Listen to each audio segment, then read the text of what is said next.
our loving Father, we praise and adore you as our ultimate source of strength, wisdom, and courage. We come to you as one family in the service of your people. We ask your holy presence, O Lord, as we gather to provide the best services we could offer for our brothers and friends. We ask you, O dear Lord, to forgive us our sins as we forgive those who sin against us. This we ask through Christ our Lord. I would like to acknowledge, of course, first of all, my co-member in this committee, Councilor Rex Alvarez, who is also the committee chairman on the environment, sa ating CHO representatives, Ma'am May and Ma'am Pami, sa representative po ni Councilor Arlene Bangken,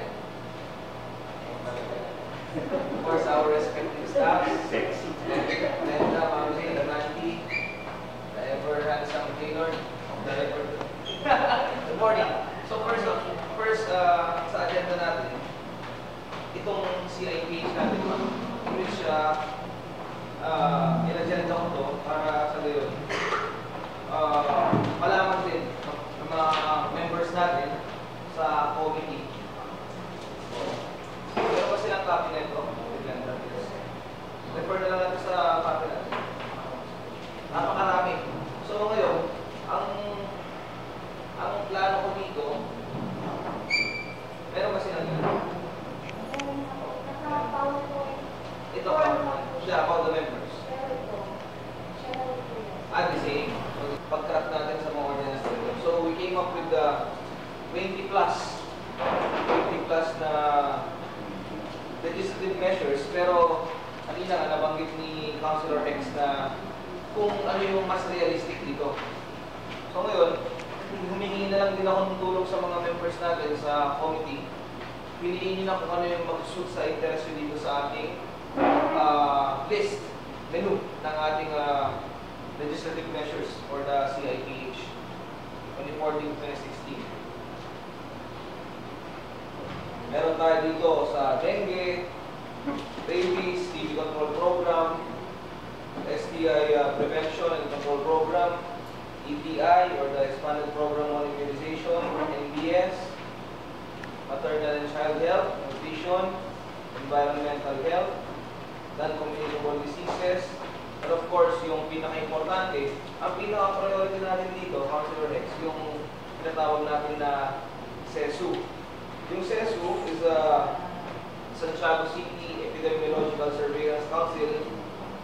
So, to be more detailed, Pampami, ano yung nilalaman na itong CESU natin?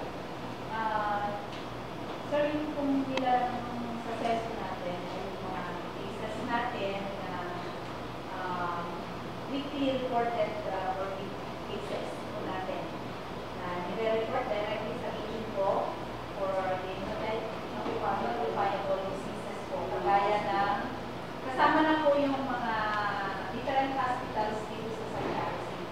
So, collected po yun sa atin. Every week po yun, dino-collect natin. Nire-report din po natin sa agent. Mr. Chair? Yes. Just to put the members of the committee copy furnished of the reports that are being submitted to the region for our, this is for our personal Is take note ng vendor. Meron ka pang clear? So moving on sa ano tayo, going back sa CESU. Yes, Ms. Continue. Meron po kasi tayong weekly notifiable diseases na nire-report po once a week. So yun yung pinag-collect po natin once a week sa mga hospital. And meron din po yung within 24 hours na mga notifiable diseases like yung mga SARS, yung rabies cases. So tinetext po tinatawag sa atin ng mga hospital para malaman namin may report po namin, then may report po agad sa agent.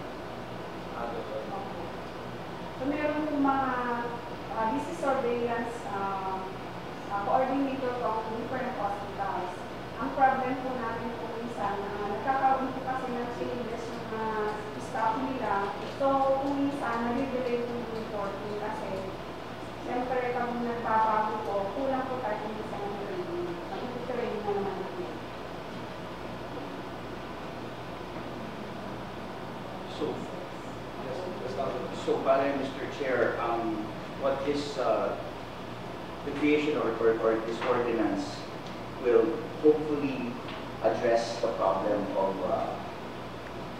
inadequate staffing, or is that the case? Would this be Sa, yes sir, siguro kailangan din. Kaya lang, hindi naman po natin hawak ang mga staffing po ng mga hospitals. Pero dito po sa City of Office, yung po monitoring ng aming sanitation kasi sila po yung in charge. As well yung mga nurses, okay po. Kung paano po natin i-agree with the private hospitals. Ano natin, may push through natin ito. What would be the primary function?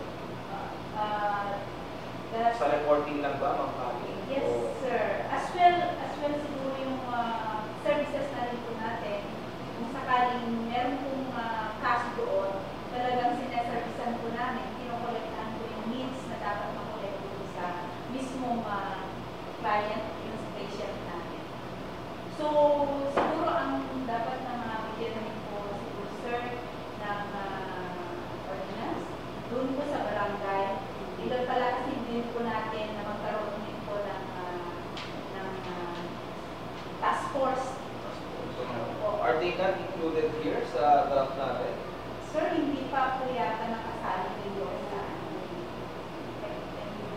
kailangan pa rin po namin doon sa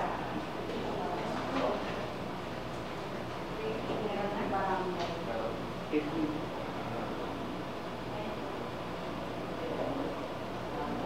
Ito, sir. I'm sorry, sir. Yes, yes.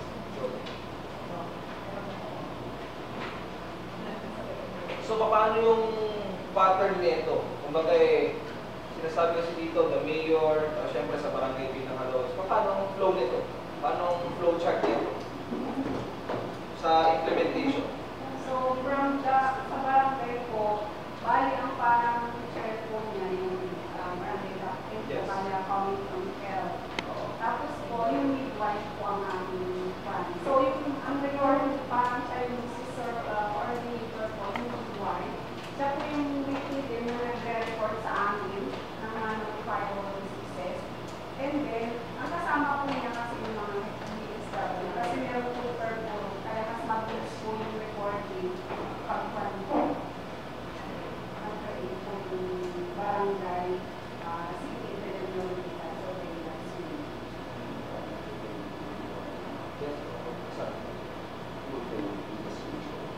so kayo po sa CHO magte-train dito sa ating mga BHW? Opo. Is there adequate funding in order to provide for the training, and how soon will this be up and running? Siguro, within how many days from the passing of this? Because this is really, really important. You can go ahead and pass this so that they can already start the advocacy. Basically, Mr. Chair,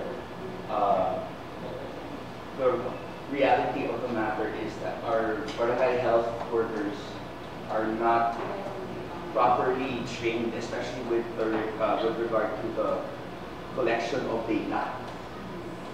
Perhaps it might be easier for them and also for the CHO, just as a suggestion, if we already, or the CHO actually for that matter, prepares a checklist para all they have to do is, make sure that everything is filled out, fill in the blanks. Kasi po, ang realidad yan, hindi makakahalo din naman natin yung mga BHW natin. And although on the surface, this is very, this is a good piece of legislation. However, we have to take into consideration the implementability of such localization. Masasayang lang kasi ang pondo kung mabibigyan natin na implement pa. And at the current state, just from our personal observations, hindi sinamaliit natin ang ating mga barangay health workers, but I'm sure if we ask them to come here and, ask them to do a demo how they will collect this data, probably 70% of those who will be asked will be at a loss. Right? So how can we possibly start to address that part of the problem? Nagkaroon ko ng ban sa CIP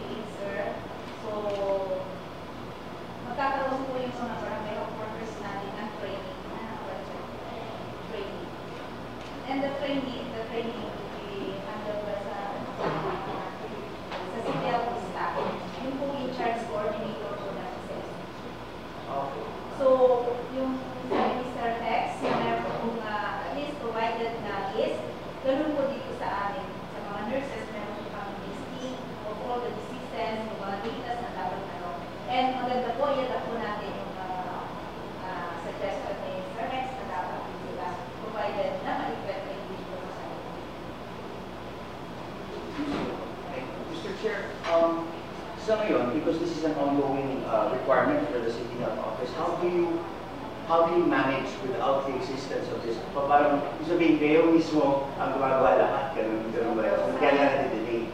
Ang problem ngayon, so, alam niyo na po, wala pa po kami functional ng mga barangay health workers. Yun po yung mga problems na ito sa mga barangay. So, doon sa barangay, midwife po ang nagmamano po. So, yung midwife na talaga nag-work para dito sa mga notifiable diseases na kailangan natin ma-notifyan dito kami. As well, doon po sa mga natin hospitals, wala po kaming problem doon. Kung sa monitoring po namin, we have a regular weekly monitoring sa mga Second. Yes, sir. Ang problema, do you get the actual or the accurate data? Do they provide you? So, kung ano kasi, sir, may active data. Meron po yung, similar lang po, sir, yung form. Talagang sinecheck lang po, touch today. So, kung just in case po na kulang po yung mga data, lalo na po yung mga bago po, pinapalo up po namin, pinatawagan na lang po namin para po matupan yung data. Okay po. Kasi, kung kulang po yung data, sir, hindi po, yung kasi computerized po na yung pag-send natin sa region, hindi rin po na-effective po kung kulang yung data, hindi po ina-accept ng system. Kaya po kailangan computing yung data. So, gaano po pa-delay ngayon ang ating performance or let's say, how is our rating determined as to our compliance as a city with regard to the submission of these requirements? Kasi, Mr. Chair, it's very evident that our city is in dire need of data banking. Not just with the CHO, but with every particular executive department. And it would be a futile attempt on our part if we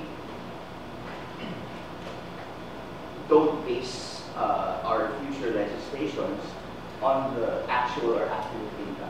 It would not be efficient and we would not be fulfilling our mandate. So perhaps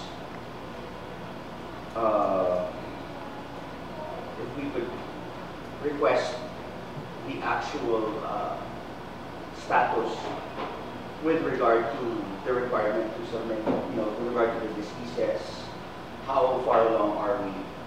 How much more do we have to go? Para mapunan din natin under your committee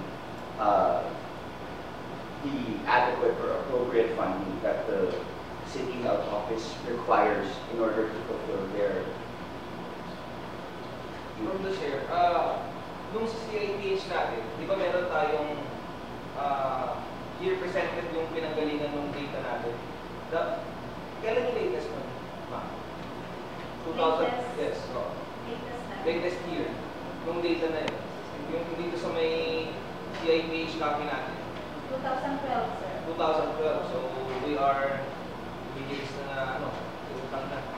So, ano yung kaya natin may provide sa committee na pinaka-latest na data? 30?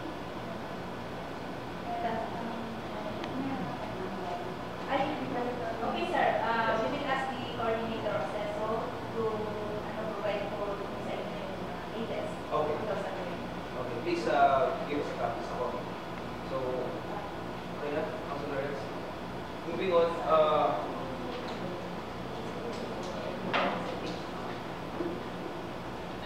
so going back dito sa session natin,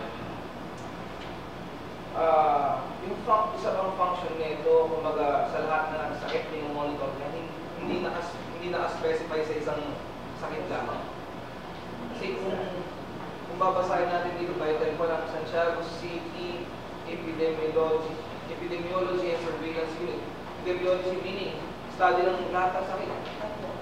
So meaning, ito, sa lahat ng sakit. Yes po. Yes, sir.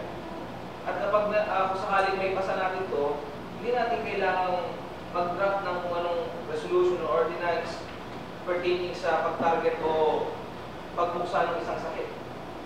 Ito na lang kailangan natin. Anong ba? Kasama na po lahat, sir. Nandito na, all in one. All in one na. For the current agenda for the meantime, at yes, Councilor. Mr. Chair, before we differ, perhaps we should also request that the CHO submit also their comments or suggestions so the next meeting with regard to this draft ordinance. Yes. So that we can move faster after they review this, by the time to call for another hearing, we can already go through their comments. Please, Okay, sir. So I would like to acknowledge our beloved Councilor, Councilor Celine. Yes, ma'am. And Councilor Marlon. Magandang umaga. Moving on, dito muna tayo sa may draft ordinance ng ating muting konsihala. Siyempre, a draft ordinance regulating the operation of bird homes in Santiago City. So, may we hear from the proponent. Thank you, Mr. Chair. Good morning to everyone, especially to my colleague, Councilor Rex Alvarez and Councilor Lucia Davao. Thank you for the invitation and for finally setting up this hearing for my draft ordinance. Partner to the CHO, this ordinance was proposed during the last administration, during the 7th City Council, if I'm not mistaken. And i-revise po natin yun since nakita po natin talaga yung necessity to have this kind of ordinance in Santiago City. First and foremost, Your Honor, ang rationale ko nitong nasa ordinance ay para ma-regulate natin yung mga nasusunod ng mga working homes and jurisdiction of Santiago City. Actually po, this was an effort from the City Health Office. Sila po talaga yung makita yung pangangailangan ng magkaroon po ng ordinansa. Tapos nag-usap po kami ng CHO and kailangan po natin ng legislative measure for such. So, on the legislative side, gumawa po tayo ng isang ordinansa. Kung mapapansin niyo po, in Santiago City, past 2 years, if I'm not mistaken, bigla po nagkaroon tayo ng mga birthing centers. Now, we already have, if I may ask, 6. Meron po po ata tayong non-operational pero ongoing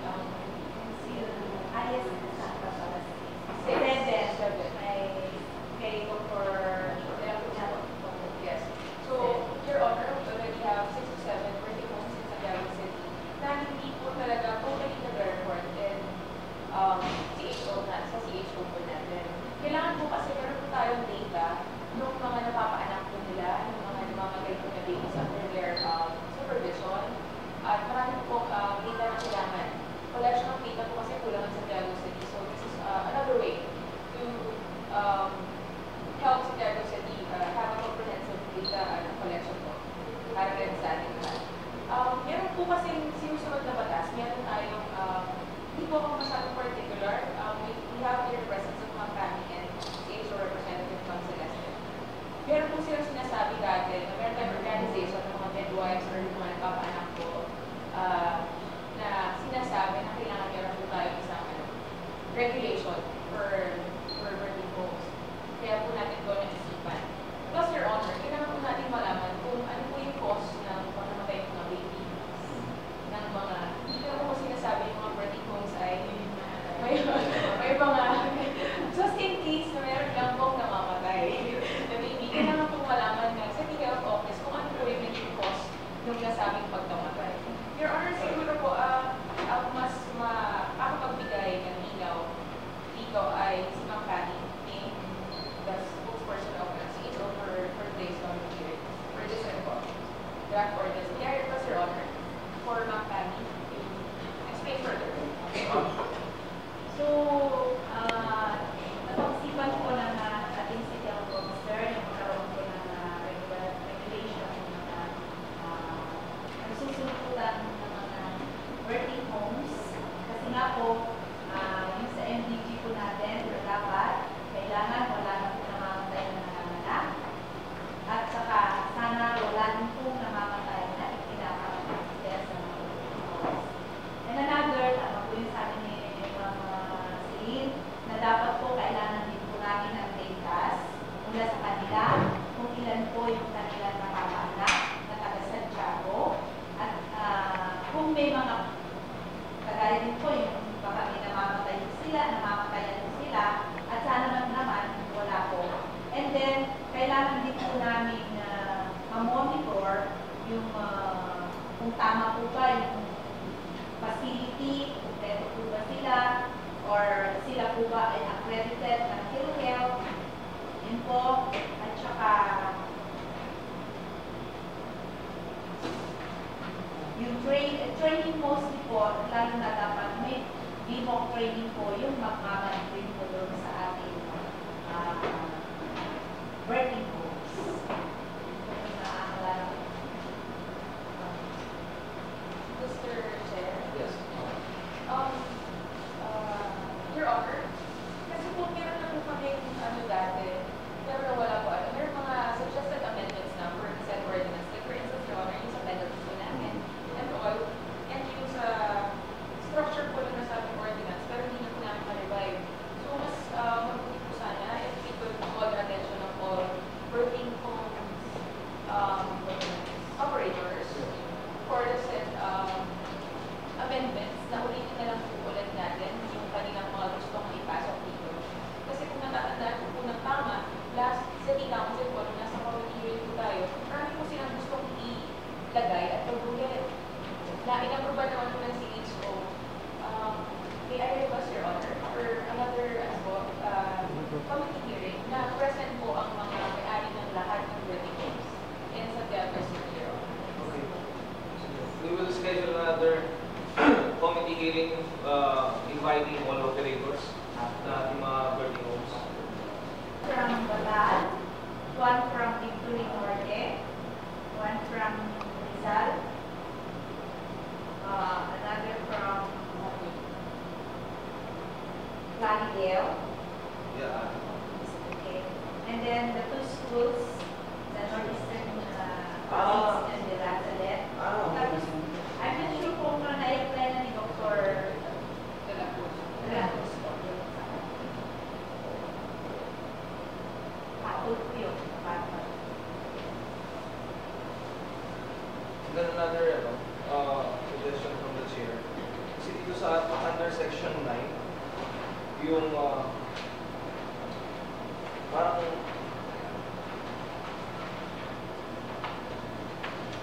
section 9, number 1, non-compliance with the basic minimum requirements of security curbing cooperative, therefore the competition of good health. Number 3, non-compliance with the minimum required human resources, medical equipment, supplies, and facilities set for by the City Health Office to secure permit to operate and therefore non-accreditation for good health.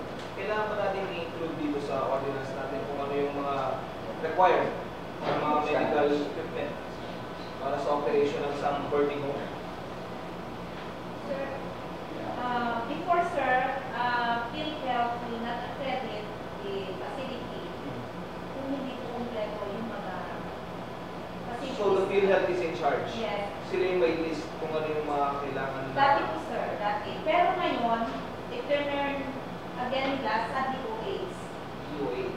Opo, sa DOH na ngayon ang mag-accredit sa mga birthing center. This is the same committee that accredits private hospitals, right? Yes sir. It is, right? Okay.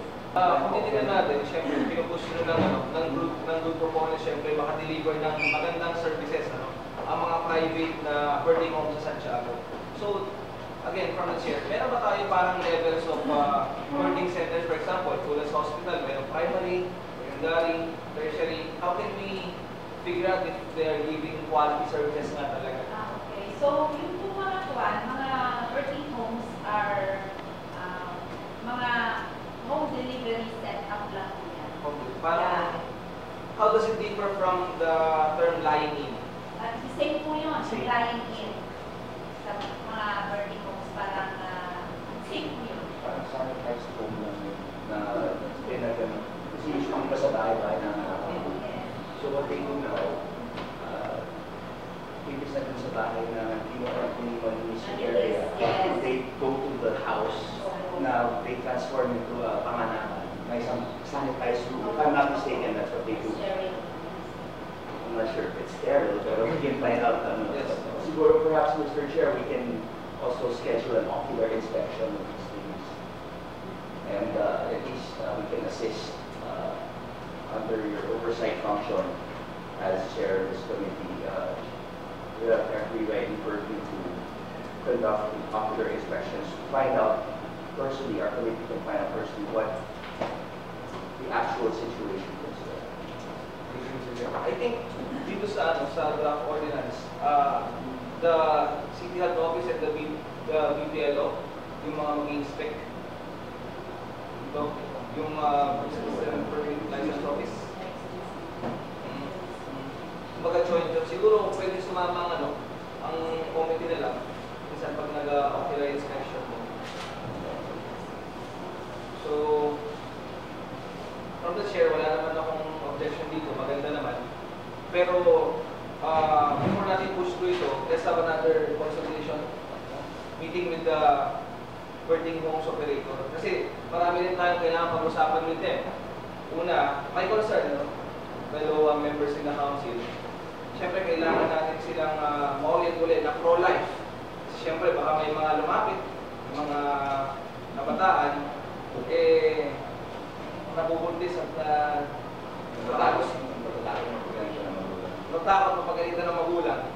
So, huwag nilang ito tolerate yung mga ganun. Okay? Tapos, and then, i-empower pa natin sila sa family planning.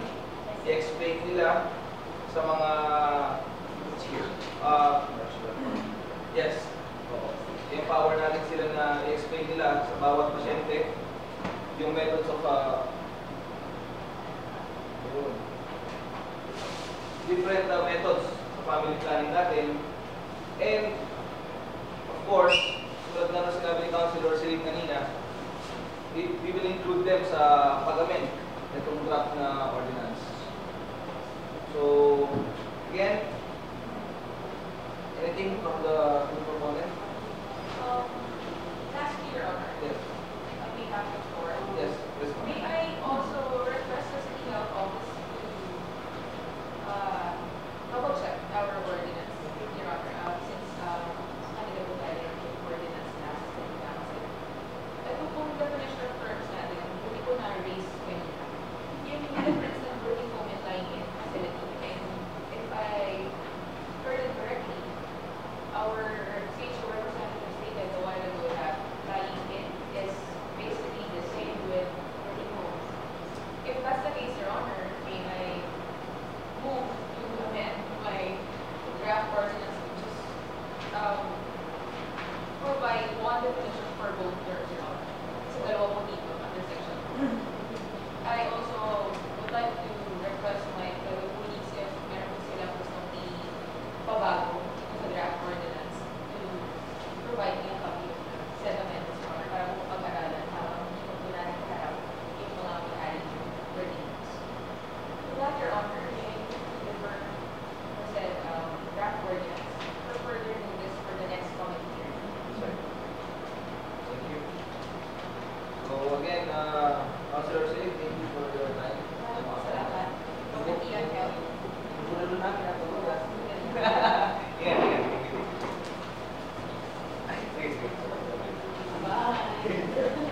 Kapapil natin yung session natin, but please, yung nire-request po ni Councilor Rex Alvarez ng mga datas natin, the latest. Kasi, every time, ito yung nagiging problema